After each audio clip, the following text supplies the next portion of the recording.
And today we got Mixtapes, Went to the Moon and Sent Me Back in Time. Now, y'all, I don't know if y'all are familiar with Digging the Greats. This is a very, very good YouTube channel.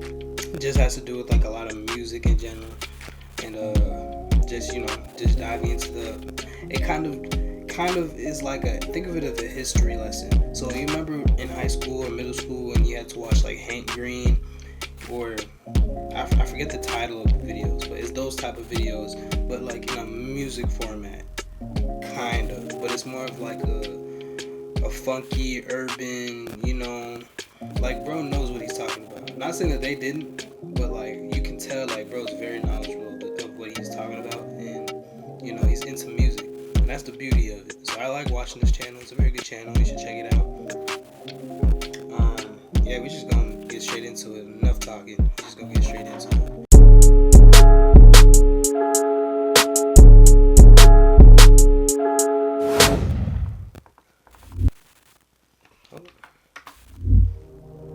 The personal mixtape is the closest thing we have to a time machine.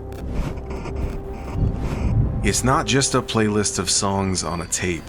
It holds so much more than that.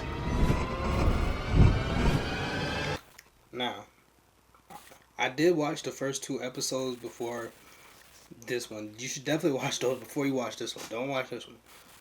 Or watch it, but watch those ones first. They're definitely, you want to watch them. Just want to get that out before we start. If you've ever received one, you know what I mean. Welcome back to Mixtape. This is part 3 of my 4-part series on cassette tapes. We've already seen how tapes upended music distribution and put a crack in reality. But today we're looking at the magic within these cassette time machines, going to the moon and getting very personal. Wait, hold please. What else is in your sock drawer? I mean, just socks. Just socks. And Playing a tape as simple as or even easier than playing a record.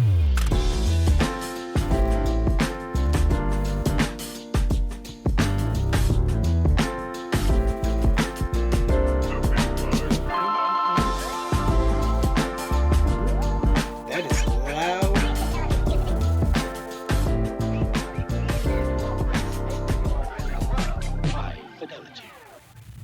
If you're a producer who hates AI, this plugin might change your mind. This is bear with me, reimagining y'all. Co-Producer. You can take I any ain't sample you paid find like and that, flip so it I into know infinite, YouTube one-of-a-kind. Today, if someone makes you a Spotify playlist, it could be 60 minutes long, but it only took them 3 minutes to make. But if someone gives you a 60-minute mixtape, it took at least 60 minutes to make. And the magnetic particles in a mixtape hold much more than just music. Baked into the tape is also the person's intention. They're in their room, hovering over the pause button, wondering if you'll catch the meaning behind that lyric they chose, hoping you'll feel what they felt when they first heard that guitar solo. Each moment on the tape is a moment spent thinking about you. All of this is baked into the tape itself. Not literally, but if you've ever received a mixtape, you know what I mean.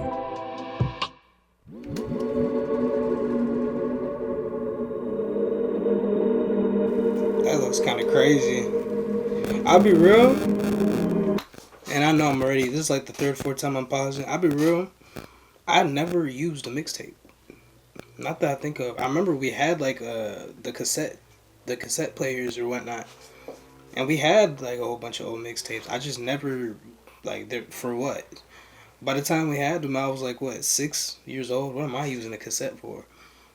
I didn't wake up, like, my brain didn't wake up with the concept of music up until I was like the age of, and I'm gonna explain what that means, up until the age of like I'll be real, like, what, like 10, 11. Like, I was very late to a lot of things for I don't know why. I just didn't understand a lot. Like, I didn't understand the concept of like music. Like I knew you had to make a song, you'd sing, have a chorus, a bridge, whatnot, whatever. I know that much.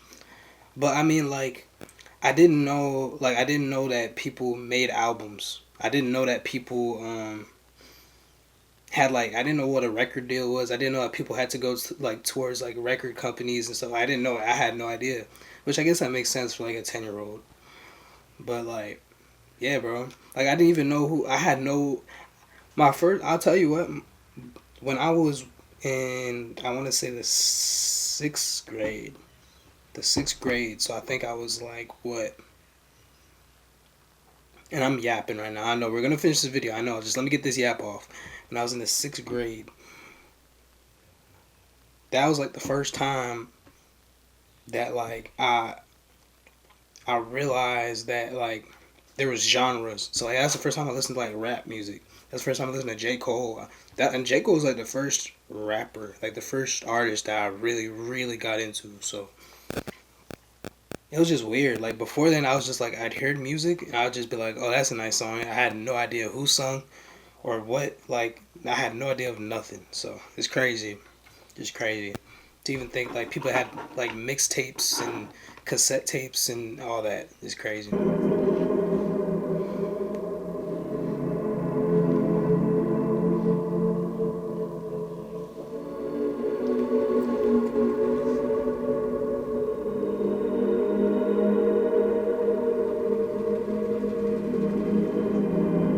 And this is an interesting way to look at it too, just to picture it.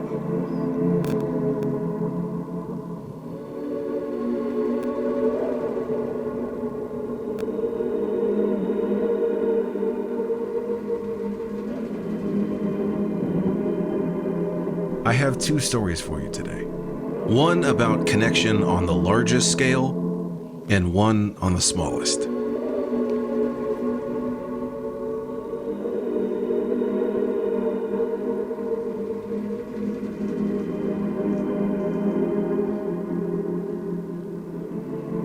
You know that nobody has ever made me a mixtape? Really? Yeah, mixed CDs I had a couple, but nobody ever made me a mixtape. But you're like Mr. Cassette. I know, man, it's weird. I'm kind of bummed for you, because yeah, someone made me a mixtape. It's a kind of a funny story that goes with it. Well, I want to hear the story. I know a guy who might be even like more Mr. Cassette Tape than me. Okay. I would like to call him and bring him in on this if you're okay with that. Sure. Okay. I'll tell him. His name's Zach. Why don't you own apartment buildings? Seriously, why don't you own these big apartment buildings? And I get. Hey, Zach, you there? Zach Taylor is a filmmaker and cassette head. A few years ago, he made a movie called Cassette, a documentary mixtape, so I knew he'd appreciate this story. Zach, Brandon, what's up, man? Zach. Good to meet you. Fellow tape head? You know, aspiring tape head, yes. I love tapes, man. You got a What strong are we haircut, talking don't about? you? Simon's never had a mixtape made for him. That tracks. But I was going to tell a story I like the outfit though. He reminds me of a train conductor. of someone that made me a mixtape. There I was, a 13-year-old boy, cast in my middle school's production of the play.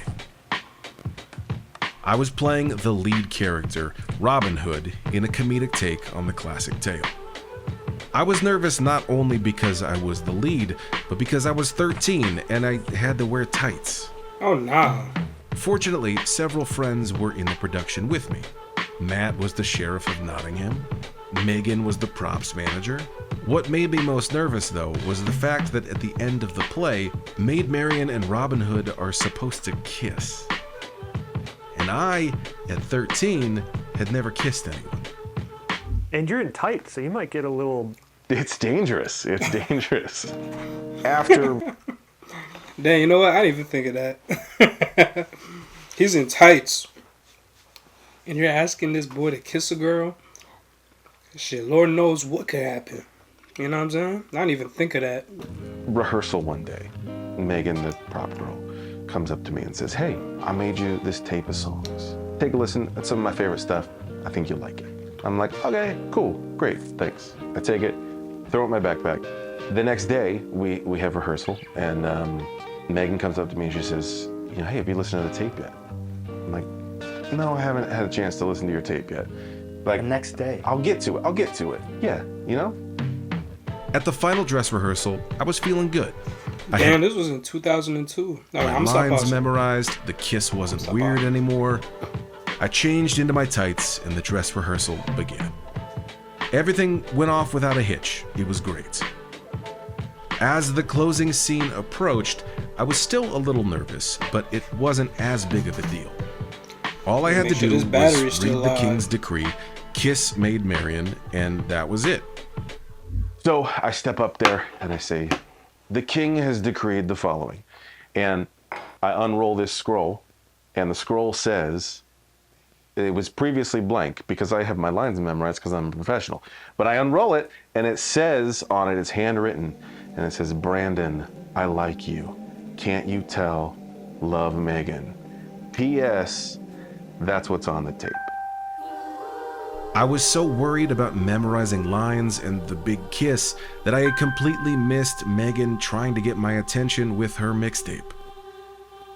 And this is where the comedy turns to tragedy. No. You A gotta few lock weeks in, later, Brandon. my family moved out of state, and I never gave her a response. Damn. Well, what's up with the tape? Do you still have it? So I do still have the tape, and the thing is I've never re-listened to it. Oh, well, there's no time like the present, man. Like, I feel weird still having it because we have not reconnected. I don't know her. I'm married. I got kids now. So, like, we're so far apart from this. But you kept the tape. This is okay. Hold on. This reminds me of something I just seen recently. I don't know if y'all seen, but on TikTok there was a girl. Actually, who made the video? I think it was Dawn. It was young Dawn that made the video. It was this girl that tried to find her old like campfire crush, camp crush or something like that. And it was this whole thing, bro. I'm not gonna explain it. Y'all should watch Dawn's video. I think it was Dawn. If it wasn't Dawn, it was Dior. Excuse me. Damn, y'all. I'm impressed. Damn. Oh my god. I don't know what's going on. But yeah, I think it was Dawn's video. If it wasn't, then check Astro Dior. If it was one of them two. But yeah, they're gonna explain it to you. It just reminds me of that because it's like you really shouldn't.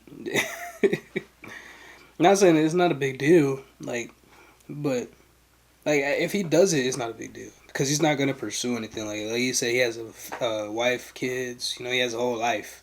He doesn't even know this individual anymore. But you know, it's always good to reminisce. But some things, you know, it's not that big a deal. You know. Yeah. I mean, I guess I still have the tape, yeah. I gotta hear this tape. Yeah, we gotta listen. I gotta hear this. Wait, where's the case? There's no case. It's just this. I've had it in a plastic bag, like a Ziploc bag. This feels very weird. Megan's mine. But it's been I've had it in my sock drawer forever, and I'm not, you have to understand. Wait, hold please. What else is in your sock drawer? I mean, just socks. And Megan's mind. Why the sock drawer? I don't know, because where else am I going to put that? I don't have. Wait, okay. Anywhere other than a sock drawer. Does your wife know about this? She does, yes. She's known about it, and it's like a silly thing because, you know, I don't harbor any feelings at all. Yeah, this feels like now you're just stalling. I think. Let's give this a go.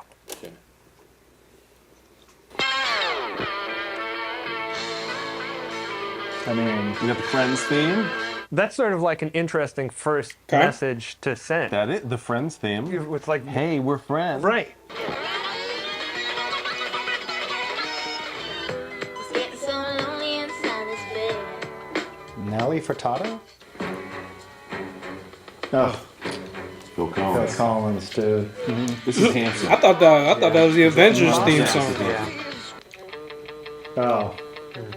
This is a freaking bop right here. Jimmy World. Go on, go on, leave me breathless.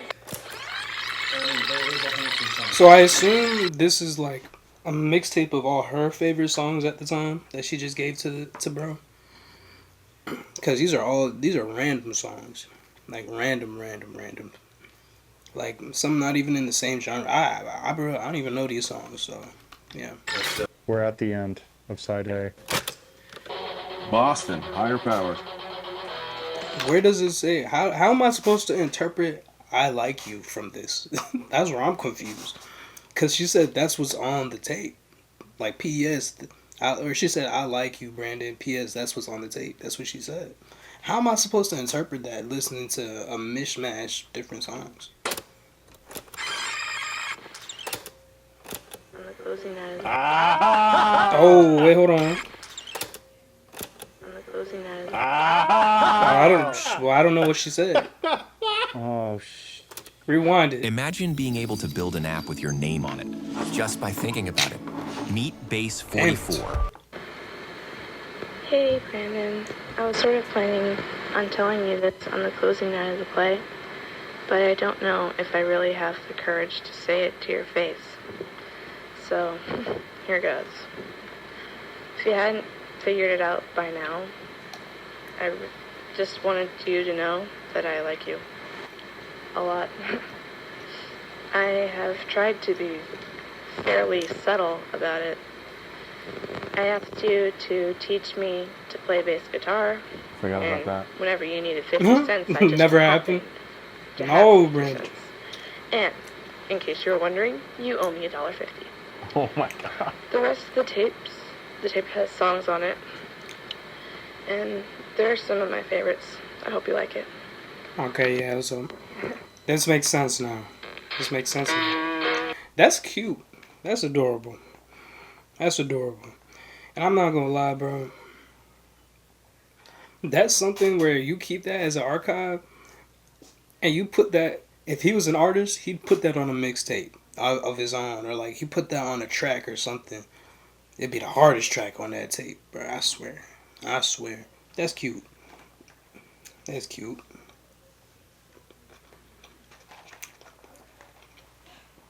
Shit, how many of y'all can say y'all out here getting love mixtapes? It's not a lot of us. Not a lot of it. I'm saying us like I got one. Shit, I ain't getting none of this. Nope. No. Wow. When I was in 8th grade, Megan made me this mixtape. A carefully curated blend of Hanson's teenage pop, Phil Collins's emotional depth, and Linkin Park's raw energy. In the middle, she wove in her own voice, capturing a moment of middle school courage as she confessed her feelings for me. In the 20-something years since, I've moved away, built a wonderful family, and created a life I wouldn't change for anything. Yet, this small plastic rectangle has traveled with me through every move, every life change. Why? This tape has become more than just a missed connection or an awkward teenage memory. It's a micro time machine, preserving two 13... See, this imagery is interesting to me, right? The way he's playing with the tape is interesting. I don't know what to think about it. It's just interesting. Year-olds in magnetic particles. Megan in her bedroom, carefully choosing each song, hitting pause at just the right moment. And me, too distracted by tights and stage fright to understand the significance of this tape. That's why I've held on to it all these years. It's not about maintaining a connection to Megan. It's about keeping a tether to a specific moment in time. A version of myself that exists only inside this cassette.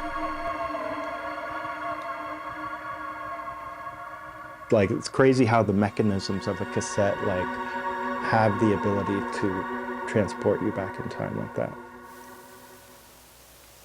If we're talking mixtapes, we got to talk about Apollo 11. So it all starts in 1969. The Apollo 11 astronauts are about to leave Earth for the moon. In addition to their spacesuits, water and food and technical equipment, They're carrying something else. Starting in 68 with Apollo 7, every Apollo mission went up with, you ready for this? Oh, I'm ready. One of these beautiful aluminum, yeah, be careful. The Sony TC50. This came out in 1968, so this is a good like 10 years before. Why does that low-key look like a FX30 or FX3? Am I tripping? Every Apollo mission went up with, you ready for this? Oh, I'm ready. One of these beautiful. And maybe not. I'm tripping a little bit. I mean, it is Sony though. It is still Sony, so shit. Aluminum. Yeah, be careful. The Sony TC50. This came out in 1968, so this is a good like 10 years before the Walkman. Damn, 1968. The microphone here, hard to miss. The speaker here, hard to miss. Like it does like the two things, play and record. The astronauts were kitted out with those to record the events of the trip in real time. Okay, and that makes sense because this is not mission critical. It's not going to mess with the actual launch or anything like that. Well, it's not going to mess with the launch, but it is mission critical. Because you have a rocket going up 240,000 miles. Right. This rocket, the Saturn V, weighs something like 6 million pounds. Right. And most of that is fuel. Most of that is going to be spent, within the first half an hour, just getting out of the neighborhood. And so they're not bringing anything on board that isn't absolutely necessary.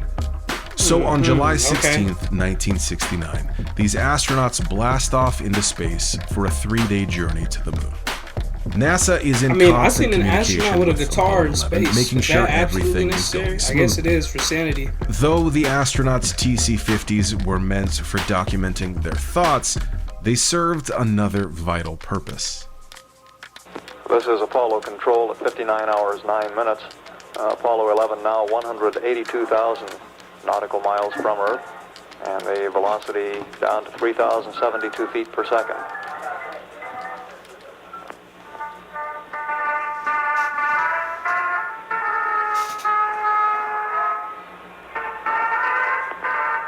The intermittent music that we're getting is apparently coming from the spacecraft. The crew has on board portable tape recorders with music on the tapes. Yes, each astronaut had their own personalized mixtape with music on it. That's fire. Getting a bachelor's in 2.5 years was what I needed in order to be successful. ECPI University. And apparently the music is triggering the Vox-operated microphones, and we're getting intermittent music down from the spacecraft. The thought was, if you're going to the moon with a tape recorder, you might as well put music on it before you record over it. Absolutely. So a record executive named Mickey Cap, who was friends with Buzz Aldrin, offered to make the astronauts mixtapes for their trip to the moon. And so he got on the phone with his buddy, Buzz Aldrin. Hey, give me your favorite song. And from that song, he compiled a list of about 30 tracks. So you have Angel of the Morning, you have Galveston, you have Mother Country. These are all kind of like adult contemporary vibes. Is he responsible for making each of the mixtapes for all of the Apollo missions? Yes. And each astronaut, not just each mission. Each astronaut got their own tape. Yeah, Buzz claims he reached behind his seat, pulled out the TC-50, and had queued up Frank Sinatra's Fly Me to the Moon, the moment they touched down on the moon. For me, for my money, it doesn't get any weirder than Neil Armstrong's Choice, which is an album from the 40s called Music Out of the Moon, which sounds like, imagine you go to like a tiki bar on acid, and they're playing like theremin music, and it sounds like space agey, it sounds like a cartoon space invasion. That was Neil Armstrong's Choice. A very literal guy. While Neil Armstrong and Buzz Aldrin are household names as the first men to walk on the moon, there was a third astronaut on Apollo 11. He may be less famous, but as Zach explained, he was absolutely essential to the mission's success.